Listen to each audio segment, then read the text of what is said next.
அனைவருக்கும் வணக்கம். உங்க வீட்டுல இந்த செடிகள் இருந்தது அப்படின்னாலே துரதிர்ஷ்டம் ஏற்பட ஆரம்பிக்கும். அதனால இந்த செடிகள் இருந்தது அப்படின்னா அதை அப்புறப்படுத்திட்டு வேற நல்ல செடிகளை வீட்டுல வளர்க்க பாருங்க. அது என்னென்ன செடிகள் அப்படின்றத பார்க்கலாம். வாஸ்து சாஸ்திரம் அப்படின்றது ரொம்ப ரொம்ப முக்கியம். அதனாலதான் வீடா இருக்கட்டும், வேலை பார்க்கக்கூடிய இடமாக இருக்கட்டும், அங்க வாஸ்து ரீதியாக எல்லாம் அமைக்கப்பட்டிருக்கா அப்படின்னு சொல்லி செக் பண்ணுவாங்க.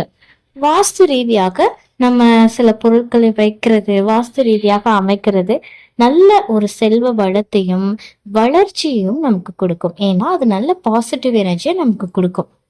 அதே மாதிரிதான் செடிகளுமே, நிறைய செடிகள் பாசிட்டிவ் எனர்ஜியை கொடுக்கக்கூடியதாக இருக்கும். அந்த மாதிரி செடிகளை தான் நம்ம பார்த்து வாங்கணும்.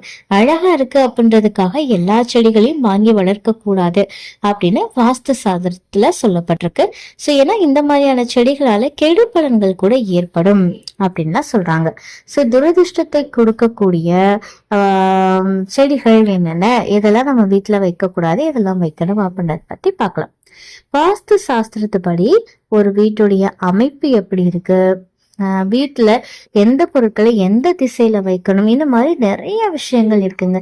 இதெல்லாம் தான் நம்ம சந்தோஷத்துக்கும் நிம்மதியான வாழ்க்கைக்கும் ஒரு காரணமாக இருக்கும். அந்த வகையில நம்ம செடிகள் வைக்கிறதுலயும் ரொம்ப ரொம்ப கவனமா இருக்கணும். ஏன்னா இந்த மாதிரியான செடிகள் எதிர்மறை சக்திகளை நமக்கு ஸ்ப்ரெட் பண்ணி துரதிர்ஷ்டத்தை நம்ம வாழ்க்கையில கொடுத்து விடும். அதே மாதிரி அதிர்ஷ்டத்தை தரக்கூடிய செடிகள் இருக்கு, அது நமக்கே நல்லா தெரியும்.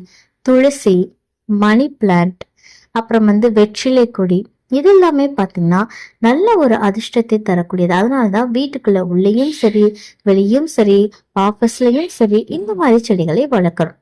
இப்ப அழகா இருக்குன்னு நினைச்சு ஏதேதோ செடிகளை வாங்கிட்டு வச்சு அதுக்கப்புறமா பல விதமான பிரச்சனைகள் அதனால நமக்கு ஏற்படுறத நம்ம தவிர்த்துக்கிறது அப்படின்றது ரொம்ப நல்லது.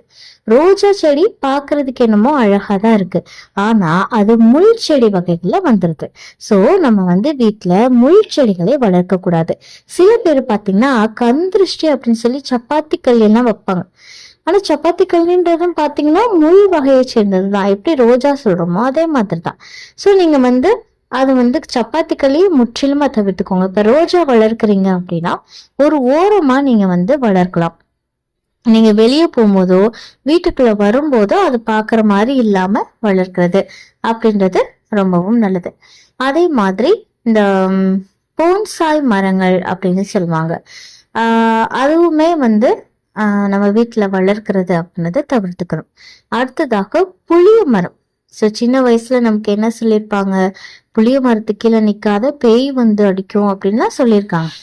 ஏன் அப்படின்னா புளிய மரம் எதிர்மறை சக்திகளை நமக்கு கொடுக்கும். ஸோ இதனால இந்த மரங்களை நீங்க வீட்டுல வளர்க்கிறதே தவிர்த்துக்கணும். இப்போ நீங்க சில பேர் கருவேல மரம் அப்படின்னு சொல்லுவாங்க. கருவேல மரம், கருவேப்பிலையில கருவேல மரம், அதுவுமே வீட்டுல வளர்க்க கூடாது. இதுவுமே தீய பலன்களை ஏற்படுத்தும். இப்ப சில பேர் வீட்டை ஓபன் பண்ணோன்னா ஆப்போசிட்ல பாத்தீங்கன்னா எம்டி லேண்ட் இருக்கும். அப்ப அங்க அந்த கருவேல மரம் செடி இதெல்லாமே இருக்கும். அதுவுமே சிலதுல முள் இருக்கும். சோ அந்த மாதிரி செடி இருக்கு அப்படின்னா அதை அப்புறப்படுத்துறது அப்படின்றது ரொம்ப நல்லது. அப்புறம் இந்த பருத்தி பூ இருக்க செடிகள் இதெல்லாமே நம்ம வளர்க்கறதை தவிர்த்துக்கிறது அப்படின்றது ரொம்ப நல்லது. நீங்க எந்த செடி வச்சாலும் சரி, அந்த செடிகள் பட்டு போய் ஏதாவது இருக்கு அப்படின்னா அதை நீங்க கட் பண்ணி எடுத்துருங்க. காஞ்சு போய் இருக்கு அப்படின்னா அதையும் கட் பண்ணி எடுத்துருங்க.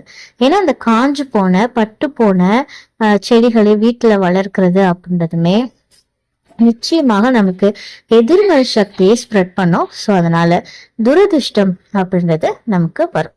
ஸோ இந்த மாதிரியான இதெல்லாம் நம்ம தவிர்த்துக்கிறது அப்படின்றது ரொம்ப நல்லது.